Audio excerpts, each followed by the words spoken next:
Yo mes petits potes, aujourd'hui je vais vous apprendre 2-3 accords de gratte. Je sais même pas en faire. Vous allez bien? C'était une blague. Cette gratte je l'ai achetée il y a au moins 2-3 ans, j'ai jamais réussi à y jouer. D'ailleurs vous l'avez peut-être remarqué mais il manquait un fil. Plus sérieusement, aujourd'hui je vais vous présenter une petite sélection de 5 produits pour un lifestyle totalement connecté. Ah et pour les anglophobes, un lifestyle c'est un style de vie. Et oui, aujourd'hui un geek c'est plus ça. Oh mais dis donc, tu risques d'attraper un sacré rhume. Ah bon, pourquoi? Parce qu'avec toutes les fenêtres qui sont ouvertes sur ton ordinateur, ça va faire un sacré courant d'air. Au contraire, c'est une personne dans l'air du temps qui n'hésitera pas à fouiller de fond en comble internet pour trouver l'objet qui lui manque afin d'être complètement connecté. D'après vous, c'est quoi ça? Il s'agit de iClip. C'est un petit portefeuille. Bon, il n'a rien à connecter, mais il réduit tellement l'encombrement d'un portefeuille classique que je me suis senti obligé de le mettre. On peut voir que le porte-carte fait la taille de ma paume. Il fait tout simplement la taille d'une carte de crédit. C'est du cuir. Ici, du coup, on a du métal. Ça doit être un alu classique. Ici, un petit bouton. Donc, comment il marche? Tout simplement, ici, on a une petite pince en métal. On va prendre nos cartes. Donc là, on en a 9. On peut en prendre jusqu'à 12. On a juste à prendre nos cartes et les placer sous la pince. Ça ferme. Et on voit qu'on a encore plein de place. On va y ajouter quelques billets. Pour les billets, c'est pareil. Bon, il y a une technique spéciale pour les mettre. Moi, je vous avoue que je ne me prends pas trop la tête. Je les plie en deux puisque j'en ai jamais beaucoup sur moi. Je les place sous la pince. Voilà. Et on voit qu'on a encore pas mal de place. iClip est disponible sur le site officiel iClip pour à peu près 30 €.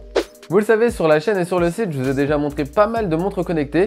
Le souci, c'est qu'elles coûtent vraiment cher. Je me suis donné comme défi d'en trouver une de qualité à moins de 50 €. Et c'est chose faite avec cette petite smartwatch tracker d'activité de la marque Omork. Comme avec toutes les smartwatches que je vous ai présentées, celle-ci a autant de fonctions, voire plus. Le bracelet de cette smartwatch est tout en silicone. Gros point fort, elle est étanche. Et du coup, on n'abîmera pas le bracelet. Concernant la tâche, comme on peut le voir, il s'agit de seulement 2 clips. Dès qu'on va bouger le poignet, la montre va s'allumer. La surface est tactile. En appuyant, on a le nombre de pas qu'on a fait et le nombre de calories brûlées. Donc on peut aller à l'horizontale pour arriver sur le menu. Ici tout simplement pour éteindre le bracelet. Et en restant appuyé ici, on a retourné l'affichage. Le petit plus, c'est qu'on a une application dédiée sur smartphone qui s'appelle Zeroner. Sur cette application, on va y retrouver toutes les informations contenues dans le bracelet. Et il va nous donner un score en fonction du nombre de calories brûlées dans la journée par rapport à notre poids et notre taille. Pour l'avoir comparé à mon activité style, en une journée, on compare une différence d'environ 1500 pas. Donc c'est quand même beaucoup, mais au moins on peut s'en servir pour se comparer aux jours précédents. Bon, maintenant son prix, elle ne coûte que 22 €. C'est vraiment donné pour ce genre de produit. Après, c'est sûr, on n'a pas autant de design qu'avec une montre de marque à plus de 100 €, mais elle est vraiment parfaite pour s'initier à l'utilisation d'une smartwatch. En me promenant sur internet, je suis tombé sur un site de produits qui s'appelle Kiko Laser. Donc c'est des produits faits main tout en matière noble, et je suis tombé sur ça. Je pense pas être le seul à avoir une jungle de câbles dans son sac. Comme on peut le voir, ce range-câble est tout en cuir. Il est vraiment d'une super qualité. Ici, on a 2 clips tout simplement. On peut y ranger jusqu'à 3 câbles. Regardez-moi ce que j'y range. Et oui, c'est mon portefeuille iClip que je vous ai présenté un tout petit peu plus tôt. Il est toujours aussi plein. Et voilà, on peut voir qu'il ne prend absolument pas de place dans un sac. Comme on peut le voir, j'ai tous mes câbles dans mon range-câble. Hop. Aujourd'hui, je l'ai tout le temps dans mon sac. Il me permet d'organiser tous mes câbles et de ne plus les retrouver emmêlés. On peut retrouver cet enrouleur de câbles pour un peu moins de 40 € sur le site Kiko Laser. S'il y a une chose qu'un homme connecté a toujours sur lui, c'est bien son smartphone. Maintenant, le gros problème, c'est la batterie. Je sais pas vous, mais moi, je finis jamais une journée sans l'avoir rechargée dans l'après-midi. J'ai donc acheté une coque batterie pour iPhone. Il en existe bien sûr pour tout type de téléphone. J'ai choisi cette coque parce que comme on peut le voir, elle n'agrandit pas le smartphone, elle le rend juste très épais. Mais ça, on le voit juste après. Comme on peut le voir, la coque est assez grosse. Elle doit rajouter facilement quelques 5 mm à l'iPhone. On peut se dire que c'est pas énorme, mais quand on l'a en main, ça change vraiment tout. Juste derrière, on a un interrupteur qui nous affiche le niveau restant de batterie dans notre coque. Petit point faible pour cette coque, on aurait préféré qu'elle s'intègre directement dans le port Lightning. Là, comme on peut le voir, ce n'est qu'un câble, et donc avec l'utilisation, il va finir par s'abîmer. Petit plus, juste ici, on a un connecteur micro USB. Du coup, peu importe le câble qu'on aura sur soi, que ce soit un câble Lightning pour iPhone ou un câble micro USB, on pourra recharger son smartphone. Ah, et bien sûr, on n'a pas besoin de brancher et l'iPhone et la batterie pour la recharger. On branche tout simplement le connecteur à l'iPhone et la batterie à une prise secteur.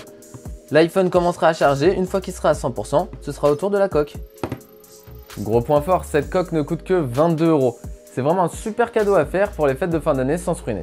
J'en avais marre d'avoir 30 clés dans ma poche et en me promenant sur internet, j'ai trouvé pas mal de porte-clés assez pratiques et en particulier celui-là. J'ai choisi la marque SK parce que tout simplement c'est une marque française. En plus, le cuir est vraiment super quali. Et pour finir, il s'associe parfaitement avec un Wistiki. Vous savez, la petite balise GPS que je vous ai montré il y a quelques temps. Comme vous pouvez le voir, j'ai pas énormément de clés. Bon, s'il y a un point faible sur ce SK, c'est bien qu'on ne peut pas y mettre nos clés de voiture. Voilà, tout simplement. On est obligé de le mettre à côté sur notre porte-clés. C'est dommage. Vous pouvez voir que je n'ai que 2 clés dedans. Il faut savoir qu'on peut en mettre au moins, je dirais, une dizaine. Parce que de toute façon, on a juste à dévisser ici pour agrandir la taille du porte-clés. On appréciera le logo aussi qui fait vachement penser à un style San Andreas. SK sur son site vend en même temps des Wistiki, donc cette balise GPS que j'ai présentée sur Jimmy.fr plus tôt. Bon, moi je ne l'ai plus. Concernant la clé USB, ce qui est dommage, c'est que ce n'est que du 2.0. Le SK avec une clé USB de 16 Go est à un peu plus de 35 €. Bon, je ne peux pas vous donner le prix exact parce que pour le moment il est en sold out. Du coup, allez régulièrement sur le site et vous le verrez dès qu'il sera dispo.